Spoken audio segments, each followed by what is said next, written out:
সারের দাম মুরব্বি, সারের দাম কি হয়েছে? সারের দাম তো প্রায় 1000 টাকার মতো। আপনার ঘরে দেখতে জানি কি অবস্থা। যাই হোক, আপনি যেভাবে বলছেন এই সারের দাম, তার মানে কি আপনারা এখন মিছিল করতেছেন নাকি? আচ্ছা দেখি তো আপনারা এখন কি করতেছেন। এই সারের দাম ও তাজা দাস দাস, আপনারা তো মিছিল করতেছেন সারের দাম 1000। আরো কিছু আছে নাকি মিছিলের পরবর্তী অংশ একটু বলেন তো দেখি। কামলার দাম কামলার দাম, কামলার দামের আবার কি হয়েছে? কামলার দাম কত করিয়া? 1200 কামলার দাম 1200। ভালোই তো, তাহলে সারাদিন রোদে পুইরা বৃষ্টিতে ভিজে কাম করবো কামলার দাম 1200 টাকা, ভালো ইনকাম। তারপর পরবর্তী পরবর্তী কোন বিষয়টা আছে? ধানের দাম 600 ধানের দাম 600 টাকা, এত কম? চাউল না কিনে আমরা 1500 টাকা বস্তা, 25 কেজি। তাহলে ধান যদি 1 মনে 600 টাকা হয়, তাহলে ধানের দামটা মুরব্বী কম হয়ে গেল না?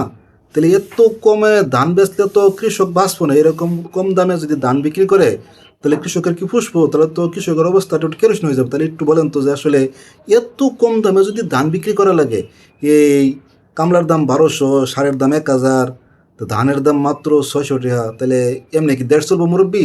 এটা একটা স্লোগান দেওয়ান জানা দেওয়ানছে, এমনি কি দেশটা চলবো?